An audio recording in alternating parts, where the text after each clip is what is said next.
네, 반갑습니다. 저와 여러분 모두에게 오늘도 하나님께서 은혜를 주실 줄로 믿습니다. 우리 좌우에 있는 형제 자매들 이렇게 한번 축복할까요? 하나님께서 당신을 환영하십니다. 아멘. 우리 모두는 다 환영받고 싶죠. 내가 어디 갔었을 때 이렇게 내치거나 거부당하거나 넌 불쾌한 사람이야 이런 취급을 받고 싶은 사람은 아무도 없어요. 넌 그냥 좀 갔으면 좋겠어 이런 이야기는 안 듣고 싶죠. 그렇지만 우리의 삶에서 때로는 우리는 거부당할 수도 있습니다. 모든 사람들이 다 나를 환영할 수는 없어요. 예수님도 안티가 있었잖아요. 예수님도 안티가 있었는데 하물며 나 같은 이런 사람이 안티가 없을 리는 없겠죠. 차라리 그렇게 생각하면 마음이 편합니다. 저를 따라 한번 하겠습니다. 예수님도 안티가 있었다. 그럼 내 안티는 당연한 거예요. 예수님 같은 분한테도 안티가 있는데, 예수님 싫어하는 사람들이 있었는데, 그런 사랑의 결정체인 그런 분에게도 안티가 있었는데, 아유 뭐 나 같은 사람이야 그렇게 생각하면 나 싫어하는 사람, 나 미워하는 사람, 나 괴롭게 하는 사람, 저 사람 나한테 왜 저럴까 싶은 그런 사람들 다 생각하면 마음이 편해집니다. 내가 하나님의 자녀라는 그 정체성이 명확하면 생각보다 많은 부분들이 굉장히 편해집니다. 기독교는 정신승리가 아닙니다.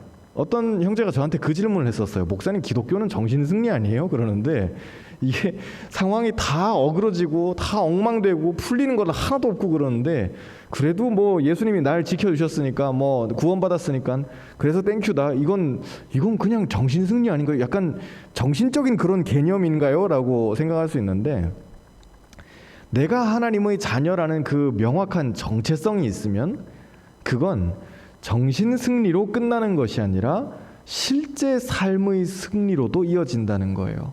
다만 우리가 명확하게 정의를 잘 내려야 되는 것이 우리 삶에서의 승리가 무엇인지를 정의를 잘 내려야 된다는 겁니다. 이스라엘 사람들이 가나안을 정복했어요. 그게 승리일까요? 하나님께서 그들에게 주시는 진정한 승리, 진정한 번영, 하나님께서 그들에게 주시는 복은 젖과 꿀이 흐르는 땅을 차지해가지고 거기서 배 터지게 잘 먹고 잘 살고 농사 지으면서 사는 그게 복이 아니에요. 왜냐하면 사사기를 우리가 이제 시작하지만은 사사기에서 끊임없이 그들을 수렁에 빠지게 만드는 그게 뭐예요? 그들이 좋아했던 그거거든요. 농사 잘 되는 거, 자식들 많이 낳는 거, 나 돈 많이 버는 거, 이 땅에서 부유하게 사는 거. 지금 저와 여러분이 다 바라는 거 아니에요? 다 원하는 거잖아요. 치사해 보일까봐 말은 안 하지만 우린 다 돈 좋아해요. 세상에 돈 싫어하는 사람이 어딨어요? 싫어하는 사람 있으면 저한테 주세요. 싫어하지 마시고 그냥 저한테 주시면 돼요. 우리의 솔직한 마음은 다 그런 거예요. 그런데 이스라엘을 이스라엘답지 못하게 만들어버리는 것은 언제나 그들의 탐욕이에요. 하나님이 이거 우리한테 복으로 주신 거 아니에요? 라고 착각하게 만드는 그것이죠. 정체성을 잃어버리면 그럼 다 헷갈려요. 반면에 정체성을 명확하게 잡으면 나는 하나님의 자녀입니다. 혹은 나는 구원받은 사람입니다. 라는 명확한 정체성이 있으면 그러면 웬만한 태풍이 몰아쳐도 괜찮아요. 하나님의 이 사자가 이스라엘 백성들 앞에 나타나서 말씀하시죠. 내가 하나님이 1절에 너희를 애굽에서 올라오게 했다라고 말씀하셔요. 그들의 정체성은 뭘까요? 이스라엘 백성의 정체성은 뭐예요? 하나님께로부터 구원받은 사람들이에요. 하나님이 나를 구원해 주셨다는 그 정체성. 하나님이 자기 자신을 가리켜서 나는 너희를 구원한 하나님이야 라고 그렇게 말씀하시죠. 그러면 우리의 정체성은 자동으로 연결돼요. 하나님이 우리를 구원하셨구나. 저와 여러분의 정체성도 마찬가지예요. 여러분의 정체성은 김대리가 아니에요. 정신 차리셔요.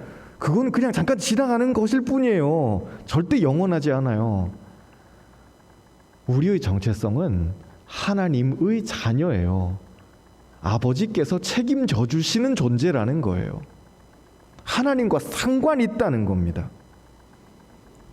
그걸 잊어버리면, 영적인 기억상실증에 걸리면 사람이 진짜 기억상실증에 걸려도 참 삶의 많은 부분이 무너지는데, 영적인 기억상실증에 걸려도 이거 참 심각한 문제예요. 왜냐하면 왜 우리 그런 뭐 왕자와 거지 같은 그런 동화도 있잖아요. 왕자가 있고 거지가 있는데 둘이 똑같이 생겼는데 그래서 재미삼아서 둘이 바꿔가지고는 옷 바꿔 입고 갔다가 무슨 일이 벌어져요? 완전히 엉망이 되잖아요. 내가 누구인지를 명확하게 아는 그것이 세상에서 살아갈 때 내가 이미 하나님께로부터 받은 능력, 이미 하나님께로부터 받은 은사, 왜 그럴까요? 왜 주셔요? 아버지의 아들이니까요. 아버지의 딸이잖아요. 여러분 다 하나님의 자녀인 줄로 믿습니다. 우리 좌우에 있는 분들 이렇게 축복할까요? 형제한테는 아들, 자매한테는 딸, 이렇게 해서 당신은 하나님의 아들입니다. 여러분 하나님의 다 딸이고 아들인 줄로 믿습니다. 왕이신 그분께로부터 여러분들은 상속받을 유산이 있어요. 아, 우리 아빠가 부자예요. 행복하다 생각만 해도. 아니, 부자인 아빠만 있어도 행복할 텐데 우리 아빠가 왕이면 어떻겠어요. 그럼 끝내주는 거예요. 아, 물론 아빠가 빨리 돌아가시길 기대할 수는 없는 거지만은 아버지가 적당한 때에 돌아가시면 그거 다 누구 거예요. 왕국은 누구 거예요. 내 거예요. 이제 내가 한번 신나게 해보는 거거든요. 하나님께로부터 그래서 우리는 능력 받아요. 자녀니까요. 하나님께로부터 그래서 우리는 은사를 받아요. 자녀니까요. 기도를 할 때 이건 여러분들이 팁으로 하나 알아두셔요. 예수님이 기도하실 때 혹은 귀신들을 향해서 이야기할 때 가끔씩 이렇게 하시는 게 있어요. 귀신을 불러내세요. 이름으로 부르시죠. 너 누구냐? 라고 부르셔요. 바울도 귀신을 쫓아낼 때 보면은 너 누구니? 라고 이름을 불러요. 너 어디서 왔어? 너 뭐야? 너 누구야? 라고 분명하게 이야기한다고요. 그런데 되게 이상하죠? 우리는 이름 이야기하라 그러면 저는 그냥 손병호인데요? 이름 이야기하면 되는 건데 귀신들은 그걸 굉장히 싫어해요. 자기의 이름을 부르는 걸 굉장히 싫어해요. 왜 그럴까요? 예전에 김윤석이랑 강동원 맞겠죠? 나왔던 영화 검은 사제들이라는 영화가 있어요. 강동원이 신부님으로 야, 환상적이다. 그런 신부님은 여러분 꿈 깨세요. 세상엔 없어요. 그런 잘생긴 신부님. 목사들 중에서도 없을 거예요. 근데 그 두 신부가 같이 이렇게 그 귀신을 쫓아내는 일을 하면서 실제로 구마 사역을 하는 그런 신부님들이 천주교에서는 공식적으로 이렇게 일하시는 분들이 있어요. 근데 영화에서처럼 그렇게 막 기괴하거나 막 이상하진 않은데 대부분 그분들이 상대하는 분들은 예수 안 믿는 사람들이 봤을 때 저 정신 나간 사람 아니야? 라고 생각하는 그 정도의 수준이에요. 근데 영화에서는 그 귀신의 이름을 알아내는데 한참의 씨름을 해요. 안 알려주려고 그러고 속이려고 그러고 유혹하고 엉뚱하게 하고 두렵게 만들고 이 귀신이 별짓을 다 하거든요. 끝까지 이름을 이야기하지 않으려고 그래요. 그러다가 영화 거의 끝날 때쯤 돼가지고 겨우 이름을 실토하죠. 왜 그럴까요? 귀신은 이름 이야기하기 싫어요. 왜? 본인의 정체성이거든요. 내가 누군지를 드러내지 않으려는 거예요. 마지막 날에 인간과 우주의 심판 날에 자기의 운명이 어떻게 될 것인지 결정지어져 있는 귀신이라는 거예요. 내 존재는 하나님께로부터 영원히 심판받을 존재라는 그 정체성이 있는 거예요. 그러니까 뭐예요? 두려운 거예요. 그러니까 센 척하는 거예요. 반대죠. 본래 이렇게 센 척하는 사람들은 두려움이 있어요. 불쌍하게 여겨야 돼요. 그런데 이 악한 영들은 센 척해요. 우리를 두렵게 해요. 무섭게 해요. 왜 그럴까요? 쫄리거든요. 우리끼리 하는 말로 쫄려서 그래요. 우리는 구원받아요. 아멘? 우린 마지막 날에 구원받을 줄로 믿습니다. 그들은 어떻게 될까요? 끝도 없는 이 바닥으로 처박히는 거예요. 그래서 그들은 이름을 이야기하지 않으려고 그래요. 그러나 우리는 우리의 정체성을 우리는 하나님께서 애굽에서 끌어내주신 나의 애굽, 나의 이 진흙탕 같은, 나의 수렁 같은, 나의 상상할 수 없는 그런 과거에서, 아픔에서, 그리고 나의 죄에서 출애굽해 주신 하나님의 자녀입니다라는 그 정체성이 있으니까, 그러니까 헷갈리지 않을 수 있는 거예요. 여러분이 헷갈리지 않으시길 바라요.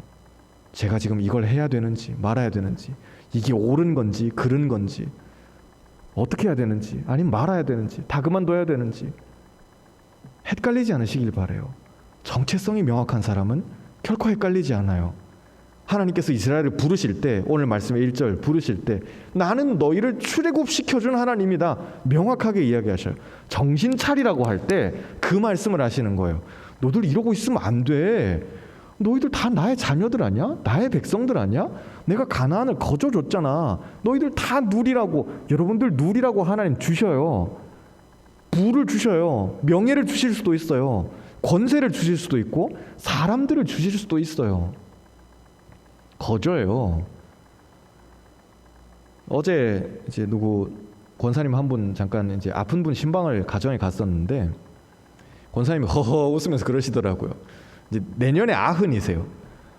근데 훈장을 3개를 달았어요. 이제 훈장 3개 달았다 그러니까 여러분들 조금 감이 안 오시죠? 훈장 3개, 저기 암 수술을 3번 받으셨어요. 죽다 살아난 훈장을 이제 3번 다신 거예요. 우리 교회 그런 분들 많아요. 3개는 몇 분 안 계시는데 2개는 많으세요. 훈장 2개 단 분들 많고 1개는 사실 명함도 못 내밀어요. 근데 이 3번 죽다 살아난 권사님 뭐라 말씀하시냐면, 목사님 웃기죠?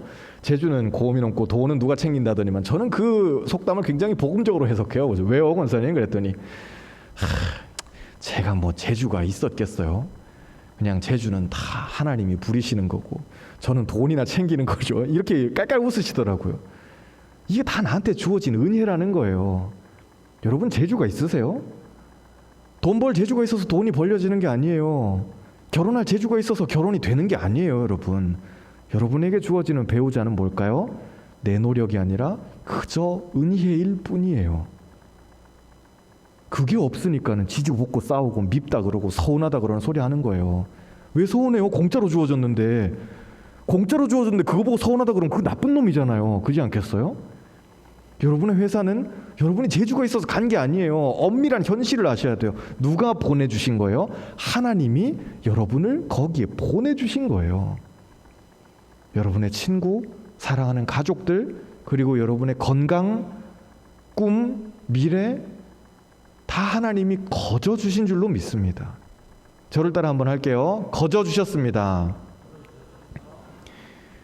거저 주신 그 은혜가 있기 때문에 우리는 그저 감사할 수 있는 거예요.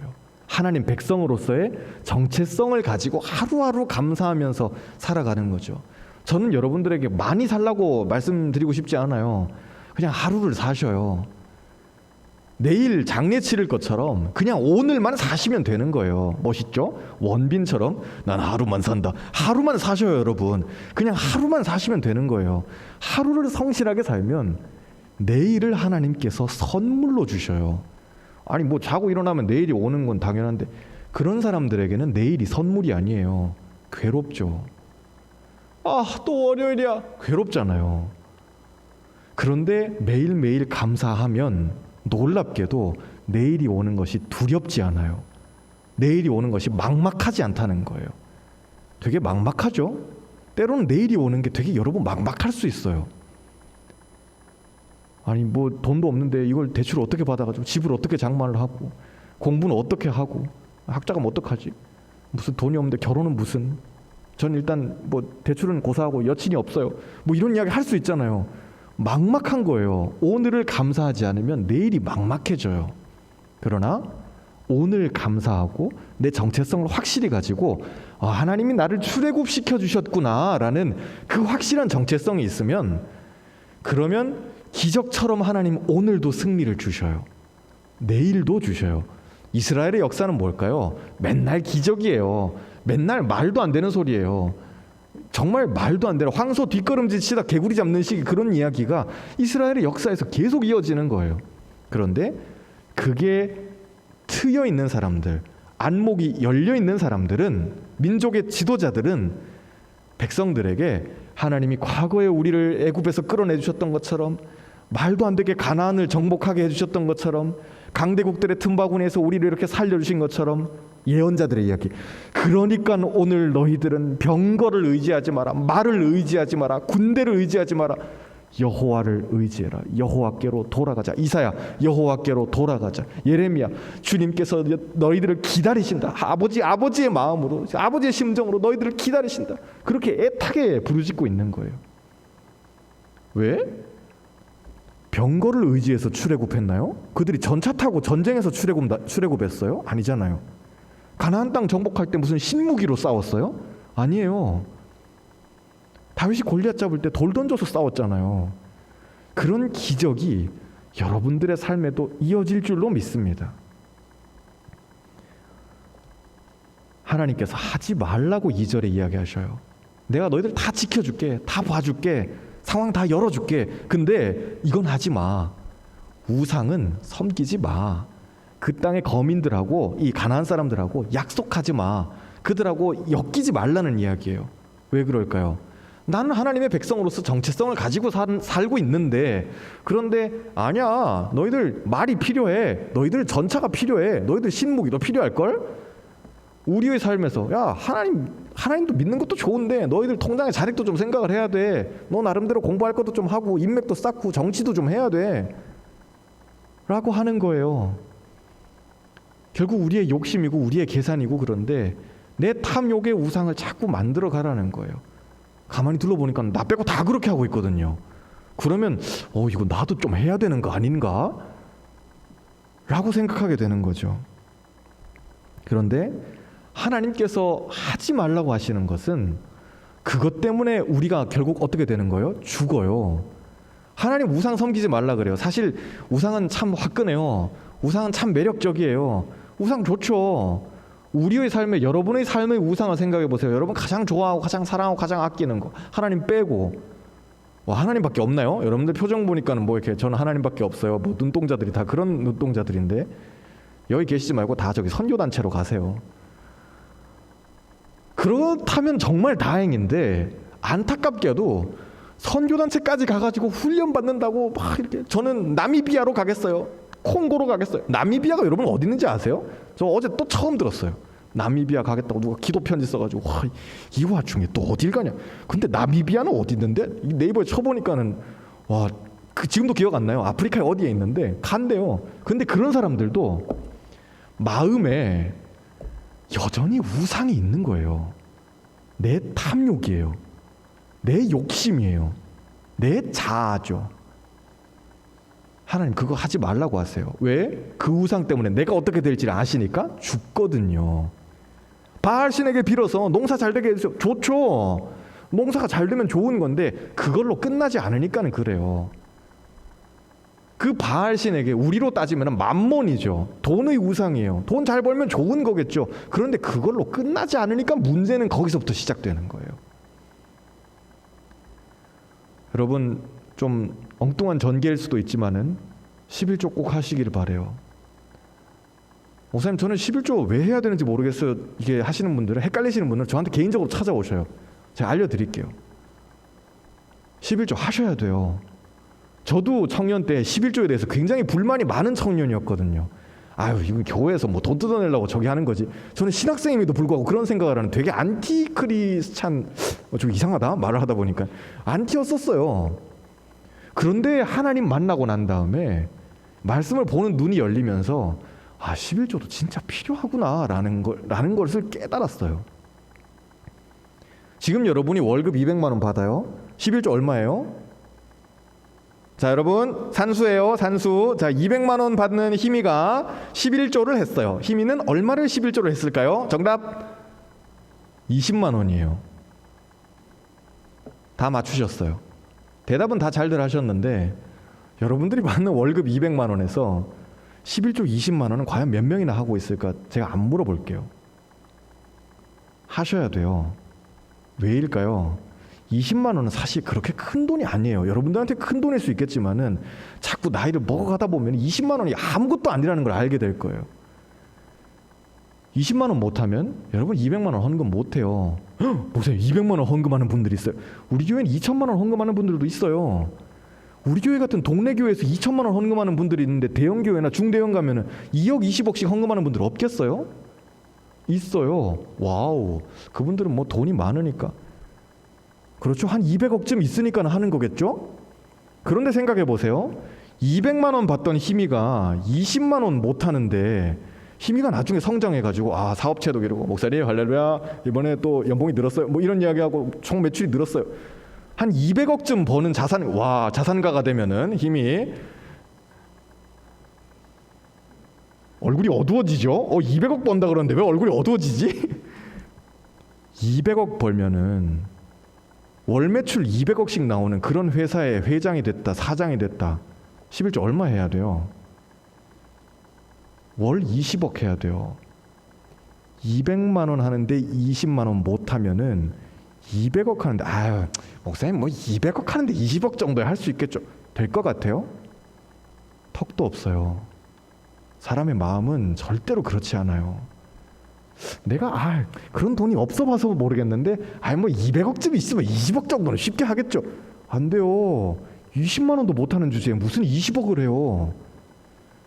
절대 그렇게 하는 분들 못 봤어요.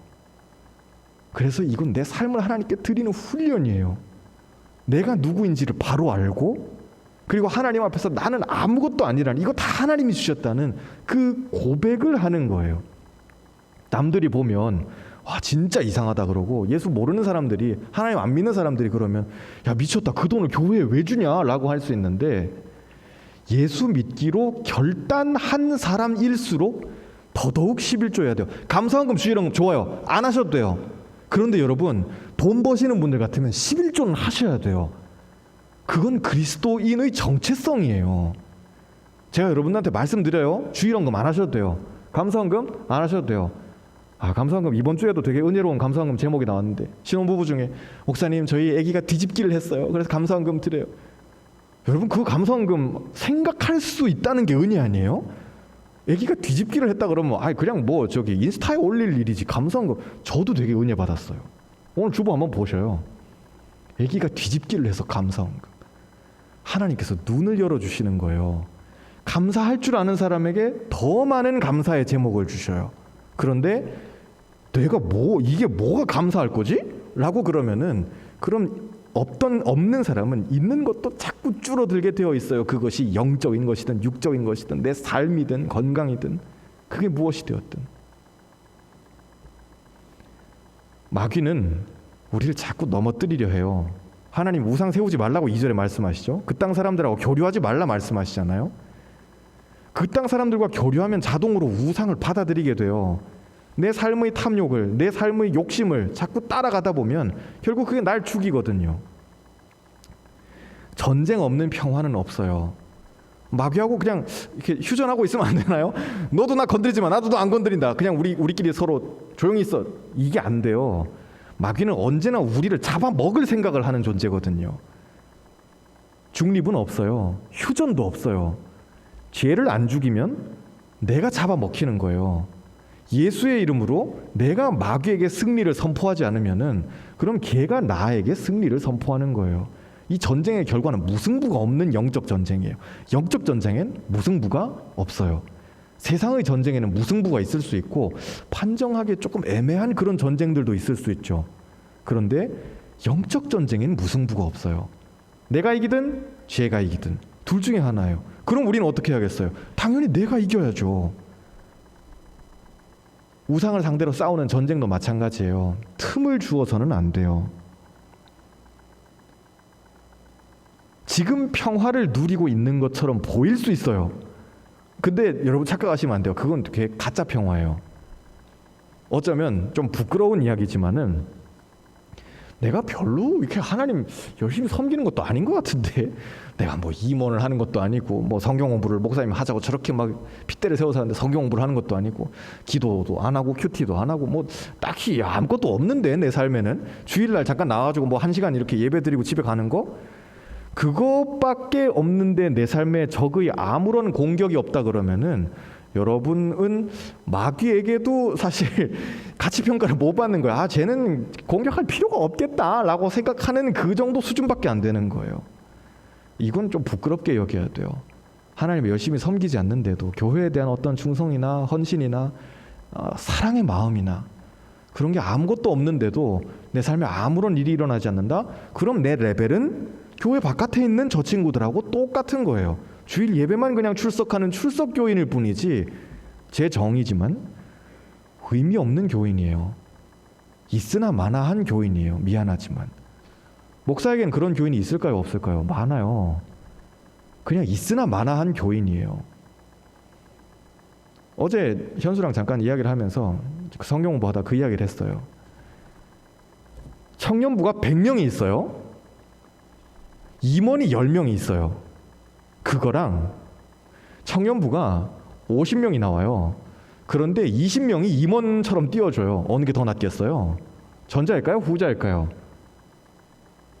일단 많고 볼 일이에요. 후자예요. 절대 전자가 아니에요. 여기에 속으시면 안 돼요.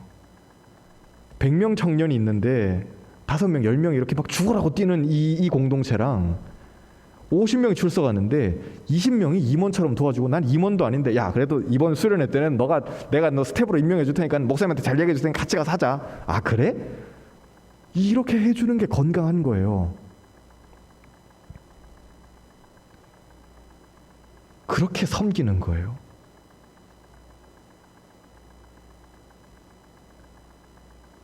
하나님께서 우리에게 회개를 요구하셔요. 4절 5절에 보면은 하나님의 사자가 나타나서 너희들은 이러이러한 사람들이다. 그리고 우상을 섬기지 마라. 내가 분명히 섬기지 말라고 했다. 이거 너희들 다 죽일 거야. 그리고 돌아와라라고 그렇게 말씀하시는데 4절 5절에 보면은 그들이 이런 이야기를 해요. 소리를 높여서 백성이 어떻게 해요? 울었다고 했어요. 절규했다는 표현을 원어에서는 쓰거든요. 우리가 생각한다면은 수련회 때 막 이렇게 통곡하면서 우는 그런 거를 생각하면 좋겠죠. 그렇게 울었어요. 하나님께 제사도 드렸어요. 5절 여호와께 제사를 드렸더라. 다 좋은데 6절에 보면은 되게 좀 뭔가 잘라 먹은 것 같은 그런 전개예요. 제사를 드리고 하나님 앞에 눈물로 회개했는데 6절 그래서 그 사람들은 돌아가가지고 자기 땅을 다 나누었습니다라고 이야기해요. 이게 회개한 사람들의 삶이라면은 너들 왜 가나안 주민들 정복 안 해? 왜 안 싸워? 너희들 왜 가만히 있지? 그러라고 너희들한테 가나안 준 게 아니야. 그 땅 차지해가지고 그거 조그만 거 차지해가지고 배부르다. 저희는 뭐 행복하게 살게요. 주변 민족들하고 교류하고 슬슬 우상 슬그머니 막 들여오고 이러고 있는 사람들한테 이 천사가 나타나서 회개하라고 촉구하는 거거든요. 그런데 이 사람들이 아이고 슬프다 그러고는 울고 회개하고, 회개는 아니죠. 울고 제사 드리고, 그리고는 6절에 어떻게 했냐. 그리고 다시 돌아가가지고는 자기들이 분배해야 될 땅 그거 다시 나눠 먹은 거예요. 회개하고 해당되는, 혹은 천사가 경고한 그 내용하고 해당되는 아무런 액션이 없어요. 구원은 회개에서 시작되지 후회에서 시작되지 않아요. 우리는 많이 후회하죠. 저도 많이 후회해요. 내가 그때 이렇게 좀 할걸요. 하나님 죄송해요. 하나님 죄송해요 이거예요. 그런데 하나님은 우리의 죄송을 듣고 싶어하는 분이 아니에요. 우리가 사실 하나님한테 죄송하다 그래봤자 그거 뭐가 되겠어요. 사실 아무것도 아니거든요. 우리의 죄송이 아니라 우리의 행동을 원하셔요. 내가 하나님 앞에 짓는 이런 죄가 있어요. 그 죄가 어떤 내가 은밀하게 짓는 죄라든지, 아니면 타인을 상대로 짓는 죄라든지, 거짓이라든지, 음란이라든지 많은 죄들이 있을 수 있죠. 혹은 오늘 말씀에서 이야기하는 죄는 하나님이 우리에게, 저와 여러분에게, 우리 청년부에게, 그리고 신당중앙교회와 한국교회에 주신 몫이 있는데, 점령해야 될 몫이 있고 승리를 약속하신 영적 전쟁의 몫이 있는데, 그거 안 차지하고 그냥 요 정도면 하나님 딱 될 것 같아요. 뭐 우리 식구들 먹고 살 수 있는 집이면 됐지 뭐가 더 필요해요. 그러고 살그머니 우상 들여오고 이러고 있는 우리의 죄를 경고하시는 거예요. 나는 너희를 자녀로 불렀어. 나는 너희를 전쟁할 수 있도록 능력을 줄 거야. 난 너희들에게 은사를 줄 거야. 그리고 그 땅도 이미 너희들한테 다 줬어. 너희들 전쟁하겠다고 나서면은 내가 같이 싸워서 이기도록 해줄 거야. 그런데 왜 안 싸워? 왜 전쟁 안 하지? 왜 사역 안 하지? 왜 안 섬기지? 하나님 그렇게 오늘날 우리에게 물어보시고 있는 거예요. 왜 안 해? 왜 피곤한 척해? 왜 바쁜 척하지? 주님 그렇게 우리에게 물어보신다고요. 그때 우리에게 필요한 것은 하나님 죄송해요 이게 아니에요. 이건 후회거든요. 예배 때마다 나와서 좀 찔리기는 하는데 그래 뭐 임원들이 알아서 잘 하겠지. 그러고 또 일주일 내내 잊어버리고 살면 그건 죄송이에요. 후회인 거예요. 우리는 다행히 성령께서 주시는 음성이 있어가지고 내가 좀 떳떳하지는 못한데 이런 마음은 있어요. 그것까지도 없으면은 그건 굉장히 찔긴 거고 그런 분들에게는 더 드릴 말씀이 없어요. 그런데 우리 대부분은 거의 99%는 이런 말씀을 들으면은 내가 좀 더 헌신을 하긴 해야 되는데 라는 하나님 앞에서의 최소한의 죄송은 있거든요. 그런데 주님께서 우리에게 원하시는 것, 그리고 역사를 바꾸는 것은 죄송을 넘어서, 후회를 넘어서 하나님 앞에 회개하는 거예요. 회개는 행동이에요. 뭔가를 하는 거예요. 내 친구를 잘 못 챙겨줬어요. 죄송해요. 그건 후회예요. 주님, 내 친구를 잘 못 챙겨줬어요. 그래서 내일은 제가 가서 먼저 커피를 사주겠어요. 이게 회개예요. 커피 사주면 누구 돈 나가요? 내 돈 나가요. 내 시간 써야 되잖아요. 나 그 시간에 도서관에 갈 수 있는데 그 친구 만나가지고 또 한 30분 이야기한다고 그럼 그 시간이 아까울 수 있겠죠. 그런데 그렇게 작은 섬김들을 통해서 하나님께서 세상을 바꾸시는 거예요. 제자는 입으로 떠드는 사람이 아니에요. 진짜 예수님의 제자는 좋은 글귀나 성경 구절 인스타에 올리는 그런 사람이 예수님의 제자가 아니에요. 저는 목사인데도 불구하고 참 믿음이 없어요. 하나님에 대한 믿음도 참 없는데 사람에 대한 믿음도 점점 더 없어져요. 전 안 믿어요. 기본적으로 교회 안 나오면 그냥 믿음이 없다고 생각해요. 제 피셜이니까 그냥 여러분들이 알아서 받아들이세요. 예배 출석 안 하시는 분들 저는 믿음이 없다고 생각해요. 온라인으로 보시는 분들 할렐루야, 여러분들 제외예요. 온라인으로 보시는 분들은 기를 쓰고 보기라도 하시잖아요. 집에서 그나마도 없으면서 아무 생각도 안 하시는 분들, 그런데 인스타에 한 번씩 이렇게 성경 구절 올리고 얘는 믿음이 있는 걸까 없는 걸까 늘 헷갈려요. 뭔가 예수님을 믿는 것 같긴 한데 아닌 것 같기도 하고, 예배는 안 나오고, 친구들한테 물어봐도 걔랑 같이 교회 갔다는 사람 한 명도 없고, 그런 친구가 과연 동네 교회는 나갈까요? 집 앞 교회는 안 나가요. 절대 안 나가요. 헌신도 없고 충성도 없고 봉사도 없고 결단도 없고, 가장 쉬운 예배 나오는 것도 안 나오는데 과연 그게 그리스도의 제자라고 할 수 있을까? 여러분, 그게 하나님의 제자가 맞을까요? 내가 아무개 교수님한테 끌려가지고 대학원 갔어요. 대학원 갔어요. 대학원 갔다. 공부했어요. 난 그분의 제자죠. 엄밀하게 이야기하면 떳떳한 제자예요. 그러면은 내가 그분의 제자라면은 그분이 읊으시는 거, 그분이 할 줄 아는 거 나도 좀 흉내라도 낼 수 있어야지 그분의 제자라고 어디 가서 말이라도 할 수 있지 않겠어요? 선생님이 가르쳐 주셨는데 나 한마디도 못하겠다, 하나도 못 읊겠다 이래버리면은 그게 어떻게 선생님의 제자라고 할 수 있겠어요? 그리스도의 제자는 말로만 떠드는 사람이 아니에요. 울고 코푼 휴지 마냥 버려두면 그건 그냥 후회예요. 예수님의 제자 중에 이렇게 후회한 사람이 있어요. 누굴까요? 유다예요. 유다는 후회했어요.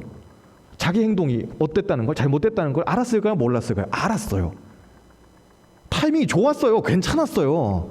예수님은 돌아가시게 생겼지만은 자기가 회개하고 다시 돌아오면은 그 12사도에 다시 들어올 수 있었거든요. 충분히 괜찮았어요.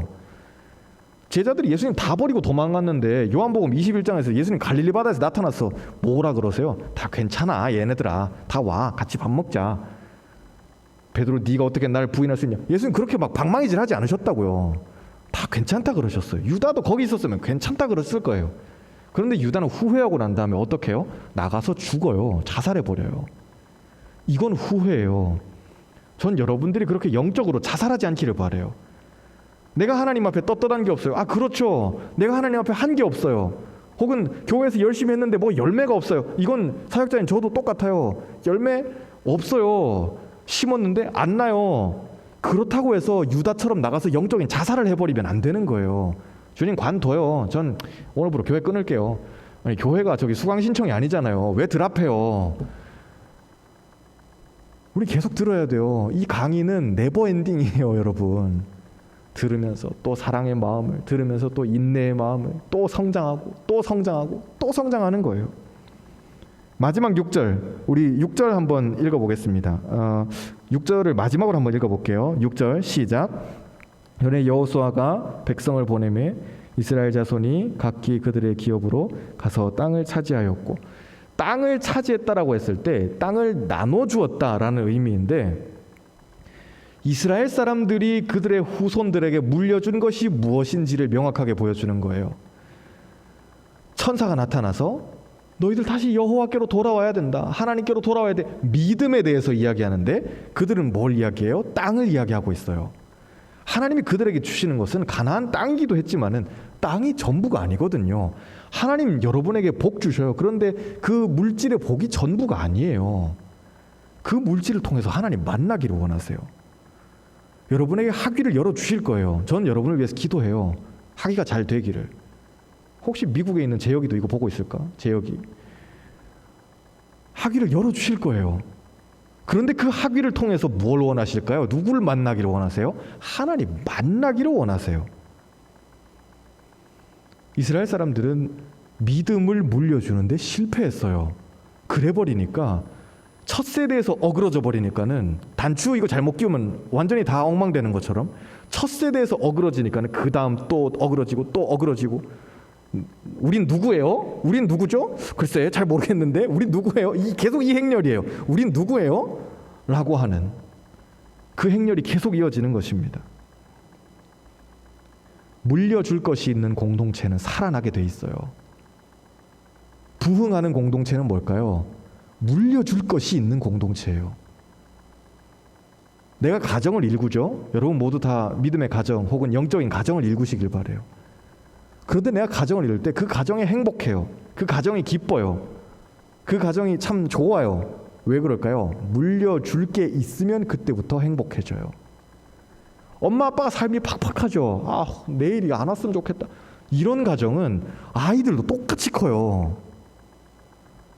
경제적인 어떤 것을 이야기하는 게 아니에요. 어려움에도 불구하고 엄마 아빠가 그래도 예수님 믿을 때 소망이 있어. 우리는 하나님 믿으니까 하나님 여기까지 도와주시는 거야. 이런 믿음을 물려준다면은 자녀들이 벌써 프레임이 달라요. 세상을 보는 눈 자체가 달라져요. 여러분 나중에 결국 육신의 아빠가 되시겠죠?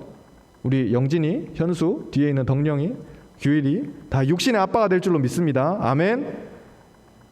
여러분 아빠 포기하시면 안 돼요. 자, 결혼하셔야죠. 육신의 아빠가 됐었을 때 여러분의 아이들은 여러분을 통해서 세상을 봐요. 여러분이 세상이에요. 그래서 부부싸움 하지 말라는 이유가 그거예요. 아이들 앞에서 엄마 아빠가 싸우는 건 세계대전이거든요. 핵전쟁이에요. 지구가 두 쪽 나는 그런 충격파예요. 아이들한테는. 왜냐하면 아빠가 나의 월드거든요.